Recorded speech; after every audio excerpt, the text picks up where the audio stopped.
Hi ವಿದ್ಯಾರ್ಥಿಗಳೇ, ಎಲ್ಲರೂ ಕೂಡ ನನ್ನ ಚಾನಲ್ಗೆ ಸ್ವಾಗತ ಹೇಳ್ತಾ ನೋಡಿ, ಪೂರಕ ಪರೀಕ್ಷೆ 2 ಮತ್ತು ನಿಮ್ಮ ಬೋರ್ಡ್ ಪರೀಕ್ಷೆಗೆ ತುಂಬ ಮೋಸ್ಟ್ ಇಂಪಾರ್ಟೆಂಟ್ ಇರುವಂತಹ ಪ್ರಶ್ನೆಗಳನ್ನು ಈ ಒಂದು ವಿಡಿಯೋದಲ್ಲಿ ನಾನು ಹೇಳಿಕೊಡ್ತಾ ಇದ್ದೇನೆ. ಯಾಕಂದರೆ ಕೊನೆವರೆಗೂ ನೋಡೋದನ್ನು ಮಾತ್ರ ಮರಲಿಕ್ಕೆ ಹೋಗಬೇಡಿ, ಜೊತೆಗೆ ನನ್ನ ಒಂದು ಚಾನಲನ್ನು ಸಬ್ಸ್ಕ್ರೈಬ್ ಮಾಡೋದನ್ನು ಮಾತ್ರ ಮರಲಿಕ್ಕೆ ಹೋಗಬೇಡಿ. ಯಾಕಂದರೆ ಎಲ್ಲ ವಿಷಯಗಳಿಗೆ ಸಂಬಂಧಪಡುವಂಥ ಮೋಸ್ಟ್ ಇಂಪಾರ್ಟೆಂಟ್ ಹೈಲೈಟ್ ಪಿಕ್ಸ್ಡ್ ಬರುವಂತಹ ಕ್ವಶನ್ಸ್ಗಳು ಈ ಒಂದು ವಿಡಿಯೋದಲ್ಲಿ ಇದೆ. ಬನ್ನಿ ಹಾಗಾದರೆ ಇವತ್ತಿನ ಒಂದು ವಿಡಿಯೋದಲ್ಲಿ ಅರ್ಥಶಾಸ್ತ್ರಕ್ಕೆ ಸಂಬಂಧಪಡುವಂತಹ ದ್ವಿತೀಯ PUC ಕಾಮರ್ಸ್ ಮತ್ತು ಆರ್ಟ್ಸ್ ವಿದ್ಯಾರ್ಥಿಗಳಿಗೆ ಬರುವಂತಹ ಅರ್ಥಶಾಸ್ತ್ರ ವಿಷಯದಲ್ಲಿ ಮೋಸ್ಟ್ ಇಂಪಾರ್ಟೆಂಟ್ ಪ್ರಶ್ನೆಗಳನ್ನು ಹೇಳಿಕೊಡ್ತಾ ಇದ್ದೇನೆ. ಬನ್ನಿ, ಇವು ನಿಮ್ಮ ಬೋರ್ಡ್ ಪರೀಕ್ಷೆ ಮತ್ತು ಪೂರಕ ಪರೀಕ್ಷೆಗೆ ಪೆಕ್ಸ್ ಬರುವಂತಹ ಪ್ರಶ್ನೆಗಳು. ನೋಡಿ, ಇಲ್ಲಿ ಮೊಟ್ಟ ಮೊದಲು ನಿಮಗೆ ಒಂದು ಮಾರುಕಟ್ಟೆಯಲ್ಲಿ ಇಬ್ಬರು ಅನುಭೋಗಿಗಳಿದ್ದಾರೆ ಎಂದು ಪರಿಗಣಿಸಿ ಬೆಲೆಯ ವಿವಿಧ ಮಟ್ಟದಲ್ಲಿ ಒಂದು ಸರಕಿಗೆ ಅವರ ಬೇಡಿಕೆಯನ್ನು ಈ ಕೆಳಗಿನಂತೆ ನೀಡಲಾಗಿದೆ. ಸರಕಿನ ಮಾರುಕಟ್ಟೆ ಬೇಡಿಕೆಯನ್ನು ಲೆಕ್ಕ ಮಾಡಿ. ಇದು ಒಂದು ಬಹಳ ಇಂಪಾರ್ಟೆಂಟ್, ಇದು ತುಂಬ ಇಂಪಾರ್ಟೆಂಟ್ ಪ್ರಶ್ನೆ. ಕ್ವಶನ್ ಕೊಟ್ಟಿರ್ತಾರೆ ಈ ರೀತಿಯಲ್ಲಿ, ನೀವು ಆನ್ಸರನ್ನು ಬರೆಯುವಂಥದ್ದು.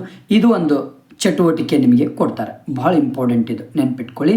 ಏನು ಸಿಂಪಲ್ ಆಗಿದೆ, ಏನು ಮಾಡಬೇಕಿಲ್ಲಿ, D1 ಮತ್ತು D² ಇದಲ್ವಾ, D1 ಮತ್ತು D2 ಇವು ಎರಡನ್ನೂ ಪ್ಲಸ್ ಮಾಡಿದರೆ ಸಾಕು. 24 ಪ್ಲಸ್ 9 ಎಷ್ಟಿದೆ? 33. ಆಲ್ರೆಡಿ ಇಲ್ಲಿ ಮಾಡಿಬಿಟ್ಟಿದ್ದಾರೆ. 28 ಎಷ್ಟು? 28. 18 7 ಎಷ್ಟು? 25. 16 6 22. 14 5 19. 12 4 16. 10 3 13. 8 2 10. 4 ಮಾರ್ಕ್ಸ್ ಸಿಗ್ತದೆ. ಇಷ್ಟೇ ಮಾಡಿದರೆ ಸಾಕು. ನೀವು ಮಾರುಕಟ್ಟೆ ಬೇಡಿಕೆಯನ್ನು ಲೆಕ್ಕ ಮಾಡಲಿಕ್ಕೆ ಹೇಳಿರ್ತಾರೆ. ಆಲ್ರೆಡಿ D1 D2 ಕೊಟ್ಟಿರ್ತಾರೆ, ಆರಾಮಾಗಿ ನೀವು ಮಾಡ್ಬೋದು. ಓಕೆ, ಇಷ್ಟು ಮಾಡಿದರೆ ಆಯ್ತು. ಇದು ಒಂದು ಪಿಕ್ಸ್ ಬರುವಂಥ ಪ್ರಶ್ನೆ.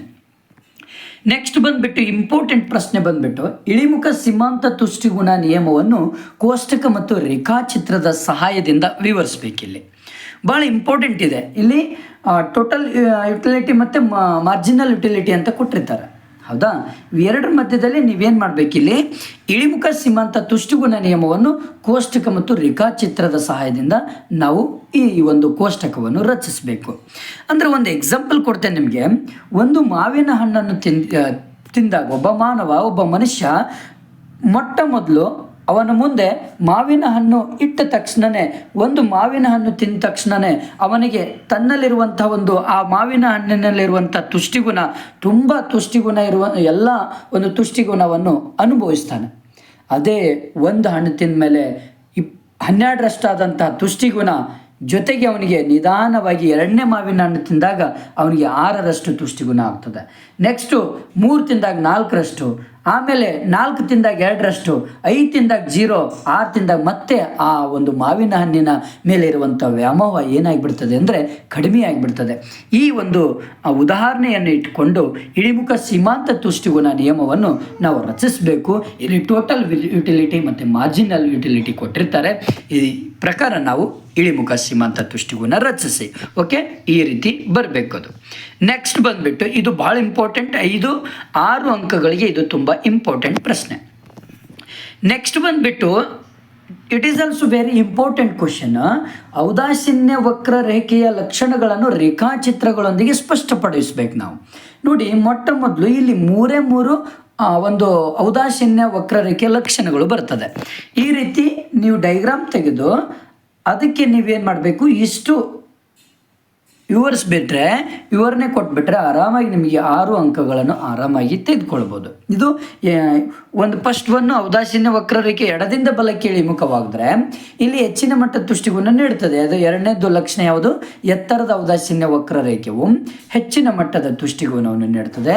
ಜೊತೆಗೆ 3ನೇದು 2 ಔದಾಸೀನ್ಯ ವಕ್ರರೇಖೆಗಳು ಎಂದಿಗೂ ಒಂದನ್ನೊಂದು ಏನಾಗುವುದಿಲ್ಲ, ಛೇದಿಸುವುದಿಲ್ಲ. ಈ 3 ಲಕ್ಷಣಗಳನ್ನು ಬರೆದ್ರೆ ಸಾಕು, 6 ಮಾರ್ಕ್ಸ್ ಬರುತ್ತೆ. ವಿವಿಧ ರೇಖೆಯನ್ನು ತೆಗಿಬೇಕು. ನೆಕ್ಸ್ಟ್ ಬಂದುಬಿಟ್ಟು ಇಂಪಾರ್ಟೆಂಟ್, ಇದು ತುಂಬ ಇಂಪಾರ್ಟೆಂಟ್ ಕಾರ್ಯಭಾರ ಯೋಜನೆ. ಇದು 5 ಅಂಕದ ಪ್ರಶ್ನೆ. ಇದು 2ನೇ ಅಧ್ಯಾಯದಲ್ಲಿ ಬರುವಂಥ ಪ್ರಶ್ನೆ, ಭಾಗ 1ನಲ್ಲಿ. ನೋಡಿ, ಇದು ತುಂಬ ಇಂಪಾರ್ಟೆಂಟ್, ಈಸಿ ಇರುವಂತಹ ಮೆಥಡ್. ಇದು 5 ಅಂಕಕ್ಕೆ ಪಿಕ್ಸ್ ಬರುವಂಥ ಪ್ರಶ್ನೆ. ನೋಡಿ, ಇಲ್ಲಿ X1 ಸರಕಿನ ಬೆಲೆ ಎಷ್ಟು? 10 ರೂಪಾಯಿ. X2 ಬೆಲೆ ರೂಪಾಯಿ ಎಷ್ಟು? 20 ರೂಪಾಯಿ. ಹೌದಲ್ವಾ? ಭಾಳ ಸಿಂಪಲ್ಲಾಗಿ ನಿಮಗೆ ಅರ್ಥ ಮಾಡಿಸ್ತೇನೆ. ನೋಡಿ, ನನ್ನ ಹತ್ತಿರ 100 ರೂಪಾಯಿ ಇದೆ.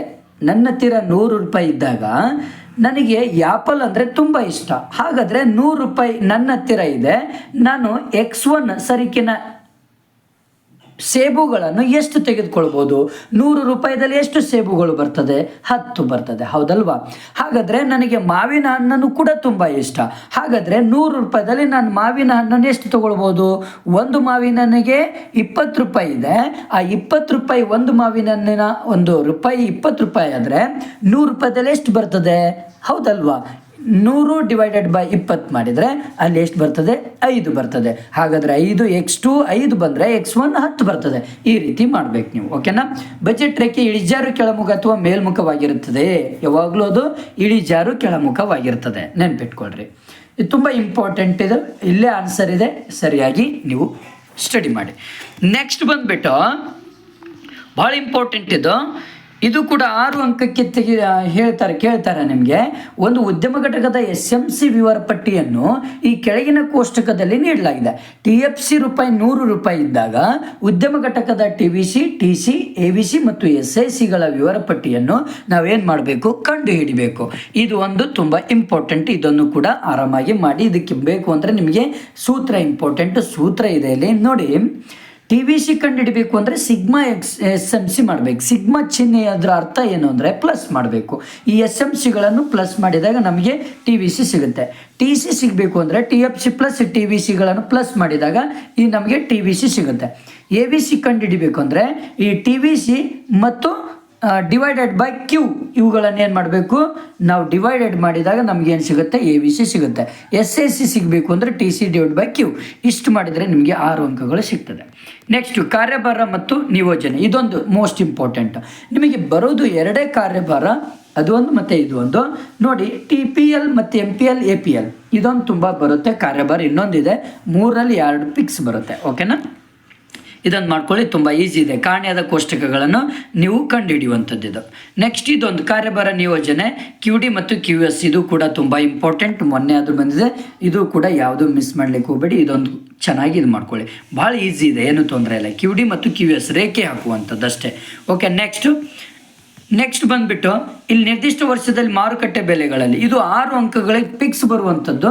ಇದರಲ್ಲಿ 2 ರೀತಿಯಲ್ಲಿ ಕೇಳ್ತಾರೆ ನಿಮಗೆ. ಇವು ಆಗಬೇಕು ಅಂದರೆ ಈ ಸೂತ್ರಗಳನ್ನು ನೆನ್ಪಿಡ್ಬೇಕು ನೀವು. GDP at FC ಕಂಡುಹಿಡಬೇಕು ಅಂದರೆ GDP at MP minus NIT ಮಾಡಿದಾಗ ನಮಗೆ 2700 ಅಂದರೆ GDP at FC ಸಿಗುತ್ತೆ.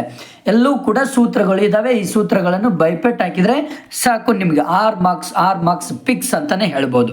ಇದ್ರ ಜೊತೆಗೆ ನೀವು ಕನ್ಫ್ಯೂಸ್ ಮಾಡ್ಕೊಳ್ಬೇಡಿ. ಇದೊಂದು ಅದೊಂದು 2ರಲ್ಲಿ ಒಂದು ಕೇಳ್ತಾರೆ, ನೆನ್ಪಿಟ್ಕೊಳ್ಳಿ. ಇದು ಕೂಡ ಸೇಮ್ ಟು ಸೇಮ್, ಇವು ಕೂಡ ಸೂತ್ರಗಳು ಸೇಮ್ ಇದೆ, ಓಕೆ? ನೆಕ್ಸ್ಟ್ ಬಟ್ ಇವು 2 ಎಕ್ಸ್ಟ್ರಾ ಬರುತ್ತೆ ನಿಮಗೆ. ಈ ಅನ್ನೋದು ಯಾವುದೊಂದು ರಾಷ್ಟ್ರೀಯ ಆದಾಯ ಎಂದು ಕರೀತೇವೆ ಅಂದರೆ NNP at FC ಅಂತ. ರಾಷ್ಟ್ರೀಯ ಆದಾಯಕ್ಕಿಂತ GNP ಯಾವಾಗಲೂ ಹೆಚ್ಚಾಗಿರುತ್ತದೆ. ಹೌದು, ರಾಷ್ಟ್ರೀಯ ಆದಾಯಕ್ಕಿಂತ GNP ಯಾವಾಗಲೂ ಹೆಚ್ಚಾಗಿರುತ್ತೆ. ಇದು ತುಂಬ ಇಂಪಾರ್ಟೆಂಟ್, ಓಕೆನಾ? ನೆಕ್ಸ್ಟ್ ಬಂದುಬಿಟ್ಟು ಕಾರ್ಯಭಾರ ನಿಯೋಜನೆ. ಇದು ಕೂಡ ತುಂಬ ಇಂಪಾರ್ಟೆಂಟ್, ಭಾಳ ಈಸಿ ಇದೆ ನೋಡಿ. ಜಸ್ಟ್ ಹೇಳಿಬಿಡ್ತೇನೆ ನಿಮಗೆ. ಗೋಧಿ ಹೇಗೆ ಕಂಡುಹಿಡಬೇಕು? ಒಟ್ಟು ಉತ್ಪಾದನೆ ಎಷ್ಟಿದೆ? 500 ಇದೆ. ಮಧ್ಯಂತರ ಸರಕುಗಳ ಬಳಕೆ ಎಷ್ಟಿದೆ? 0 ಇದೆ. ಹಾಗಾದ್ರೆ ಇಲ್ಲಿ ಎಷ್ಟು ಬರುತ್ತೆ? ಮೌಲ್ಯವರ್ಧನೆ 500 ಬರುತ್ತೆ. ಹಿಟ್ಟು ಎಷ್ಟು ಬರುತ್ತೆ?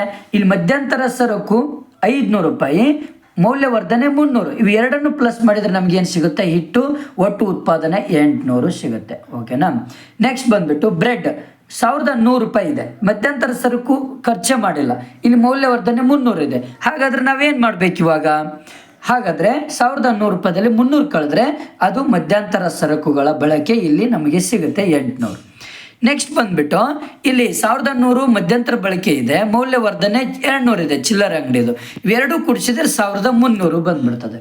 ಹಾಗಾದರೆ ಇವೆಲ್ಲವುಗಳನ್ನು ಕೂಡಿಸಿದರೆ ನಮಗೆ 1300. ಹಾಗಾದರೆ ಇದೇ ಒಟ್ಟು ಮೌಲ್ಯವರ್ಧನೆ, ಓಕೆನಾ? ಇಷ್ಟು ಇಂಪಾರ್ಟೆಂಟ್. ನೆಕ್ಸ್ಟ್ ಬಂದುಬಿಟ್ಟು ಹಣದ ಶಾಸನಬದ್ಧ ವ್ಯಾಖ್ಯಾನಗಳನ್ನು ಕುರಿತು ಬರೆಯಿರಿ. ಇದು ಭಾಳ ಇಂಪಾರ್ಟೆಂಟ್. ಇದರಲ್ಲಿ 1 ಮಾರ್ಕ್ಸ್ ಮತ್ತು ಫಿಲ್ ಇನ್ ದ ಬ್ಲ್ಯಾಂಕ್ಸ್ ಭಾಳ ಇಂಪಾರ್ಟೆಂಟ್. M3 ಹಣಕಾಸು ಪೂರೈಕೆ ಮಾಪನದ ಅತ್ಯಂತ ಸಾಮಾನ್ಯ ವಿಧಾನವಾಗಿದ್ದು, ಇಲ್ಲಿ ಇನ್ನೊಂದು ಹೇಳ್ತೇನೆ ನಿಮಗೆ, M4 ಎಲ್ಲಕ್ಕಿಂತ ಕಡಿಮೆ ದ್ರವ್ಯತೆಯನ್ನು ಹೊಂದಿರುತ್ತೆ. ಇದೊಂದು ಕೇಳ್ತಾರೆ. M1 ಅತ್ಯಂತ ಹೆಚ್ಚು ದ್ರವ್ಯತೆಯನ್ನು ಹೊಂದಿರ್ತದೆ. M1 ಮತ್ತು M2ಗಳನ್ನು ಸಂಕುಚಿತ ಹಣ ಎಂದು ಕರೆದರೆ M3 ಮತ್ತು M4ಗಳನ್ನು ವಿಶಾಲ ಹಣ ಎಂದು ಕರೀತಾರೆ. ಭಾಳ important. 1 marks fill in the blanks match the following ಬರ್ತದೆ.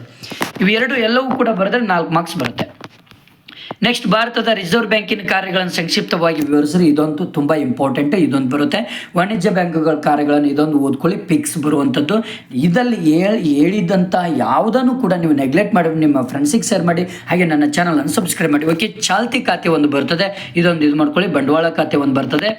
ಇಷ್ಟು ಇಂಪಾರ್ಟೆಂಟ್, ಇಷ್ಟು ಓದಿದ್ರೆ ಸಾಕು.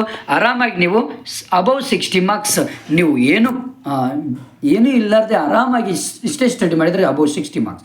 Okay, thank you friends, thank you.